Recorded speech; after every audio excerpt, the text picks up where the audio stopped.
कह रहे हैं कि रघुवर चरित्र वारे छालित चित, बिन प्रयास सूझे। क्या सूझे? तुलसीदास कहत चिद विलास, जग बूझत बूझत बूझे। गोस्वामी जी कहते हैं कि रघुवर चरित्र वारी छालित चित्त, जब रघुवर जी के चरित्र को आप सुनेंगे तो छालित चित्त मतलब आपका जो चित्त है, हृदय है, ये छालित मतलब पवित्र हो जाएगा। फिर क्या होगा? तुलसीदास कहत चिद विलास, चिद विलास मतलब परम तत्व, जग बूझत बूझत बूझे, मतलब समझते समझते समझ जाएगा। जब भगवान की कथाओं को आप सुनेंगे, भगवान के चरित्रों को सुनेंगे, तो उस तत्व को जान जाएंगे कि तत्व क्या है और हम कौन हैं।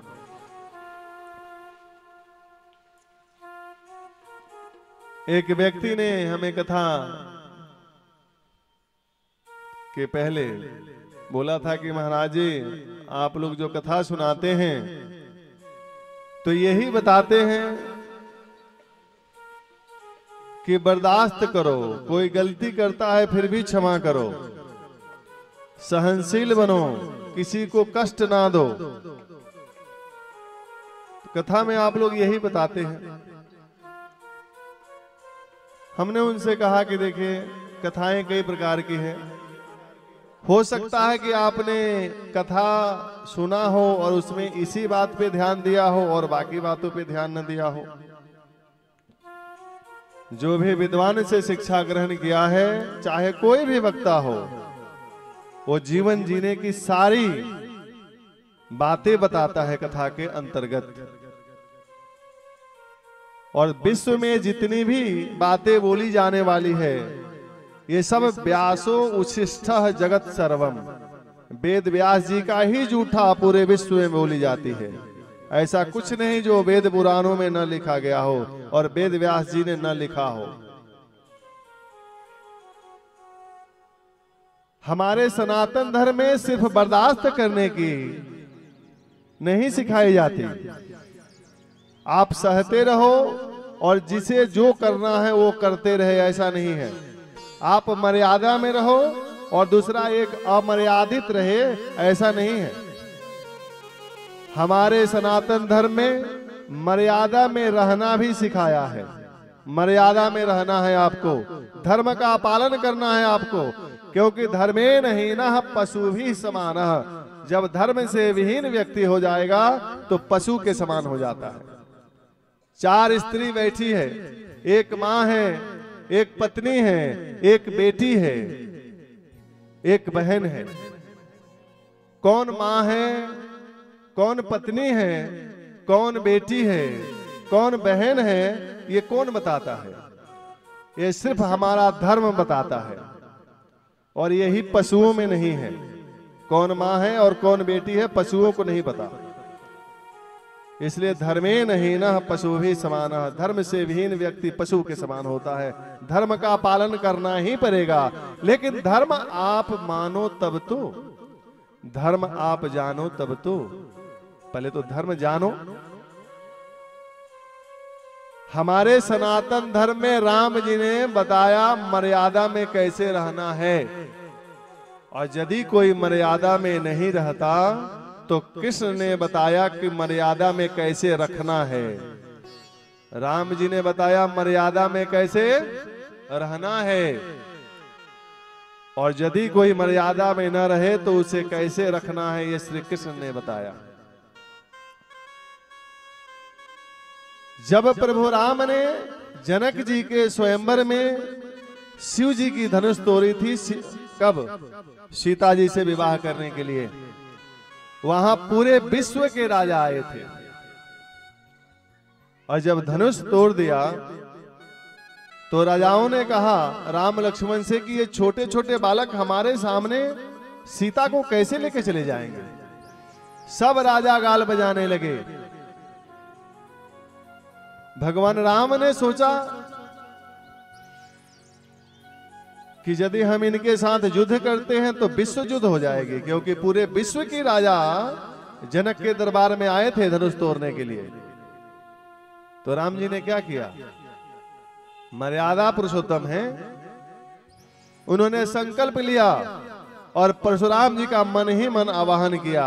परशुराम जी आ गए और जो रौद्र रूप दिखाया परशुराम जी ने, जितने राजा थे सबकी बोलती बंद हो गई।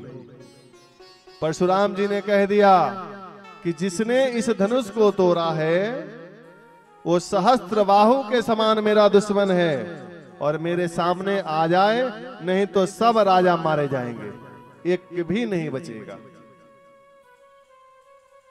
सभी राजाओं को सांप सूंघ गई। उन्होंने मन में सोचा कि यदि ये सामने नहीं आए जिन्होंने धनुष तोड़ा है तो हम सबके सब मारे जाएंगे। सबकी बोलती बंद। जो गाल बजा रहे थे राम जी के ऊपर, सबकी बोलती बंद हो गई। राम जी सामने आए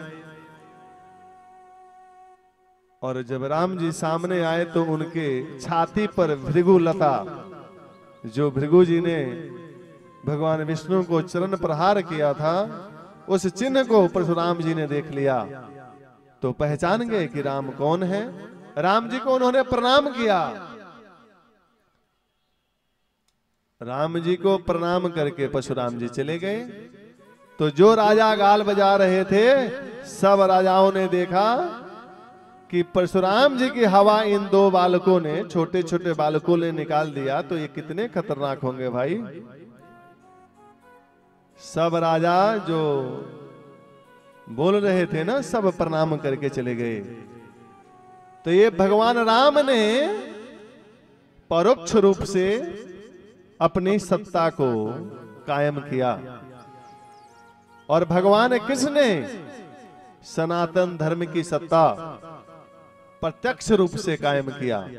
यही काम श्री कृष्ण ने भी किया, लेकिन वो लीला पुरुषोत्तम है, ये मर्यादा पुरुषोत्तम है। दोनों में अंतर यही है। जब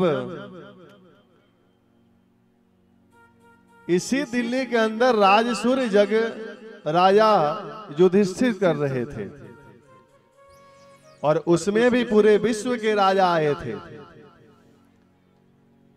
वहां अग्र पूजा करानी थी भगवान की, कृष्ण की। किसकी अग्र पूजा हो?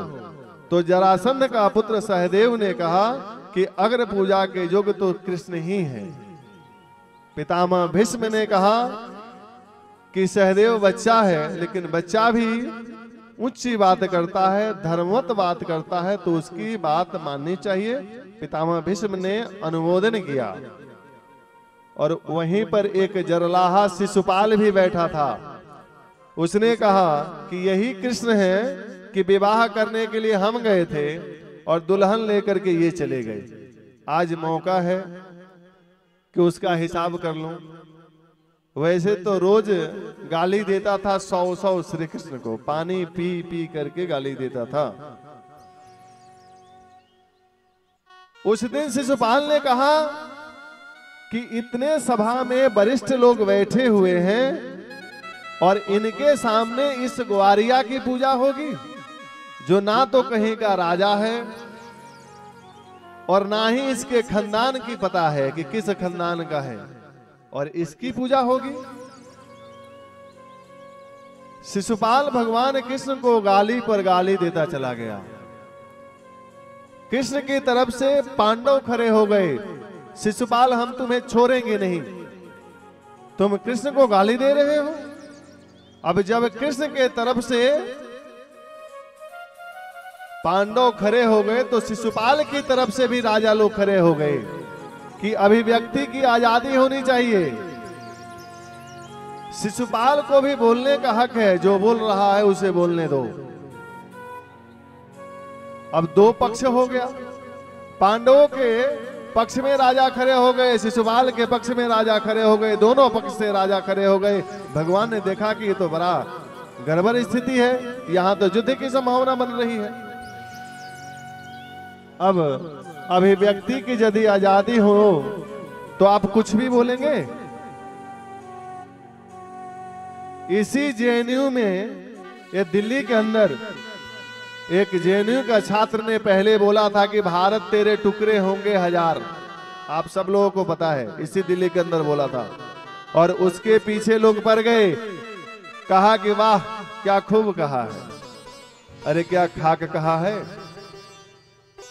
लोगों ने नेता तक बना दिया। इस देश में देश विरोधी नारा भी मुखर हो रहे हैं और देश हित में नारा भी प्रखर हो रहा है। कौन देश हित के बात में करता है, कौन आपके धर्म के विरुद्ध बात करता है, आपको उस आवाज को पहचाननी होगी। कौवा और कोयल देखने में एक जैसे होते हैं, देखने में कोई अंतर नहीं होता, लेकिन वाणी परिचय देती है कौन कौवा है और कौन कोयल है। काकः कृष्ण पिकः कृष्ण को भेद पिक काकयो, बसंत समय प्राप्ते काकः काकः पिकः पिकः। पिकः मतलब कोयल, काकः मतलब कौवा। जब बसंत का समय आता है तो कौवे की कर्कश वाणी मन को तार तार कर देती है और कोयल की मधुर वाणी मन को मुग्ध कर देती है। तो कौवे को पहचानो, भगाओ, और कोयल को पहचान के बुलाओ, क्योंकि ये देश रहेगा, धर्म रहेगा तो हम रहेंगे और आप रहेंगे। देश ही नहीं रहेगा, धर्म ही नहीं रहेगा तो हम और आप कितने दिन रहेंगे। जब शिशुपाल गाली पर गाली देता चला गया और दो पक्ष में राजा हो गए, भगवान कृष्ण ने सोचा कि बात बिगड़ जाएगी, युद्ध हो सकती है, तो पांडवों को मना किया। पांडव लोग बैठ गए तो पांडवों की तरफ से जो राजा थे वो भी बैठ गए। फिर शिशुपाल की तरफ से जो राजा खड़े थे वो भी बैठ गए। भगवान ने कहा कि हमारा आपस का मामला है, और शिशुपाल गाली पर गाली देते चला गया। भगवान ने कहा शिशुपाल 100 से ऊपर नहीं, अगर 100 से ऊपर एक भी गाली दिया तो तुम्हें सजा होगी। शिशुपाल नहीं माना और जैसे 101 गाली दिया, भगवान ने चक्र से शिशुपाल का गर्दन काट दिया और एक को मारा ना, सभी राजा शांत हो गए, कोई भी बोल नहीं पाया। तो भगवान कृष्ण ने प्रत्यक्ष एक को मार करके सबको, पूरे विश्व को बता दिया कि हम सहिष्णु हैं, लेकिन कोई असहिष्णुता बार बार दिखाए इसलिए हमें वो बर्दाश्त नहीं।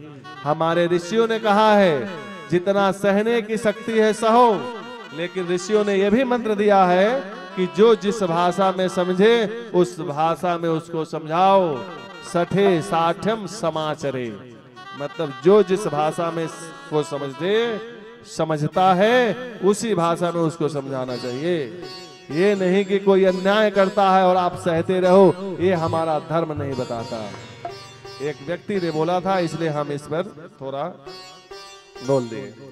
अभी आइए हम भगवान के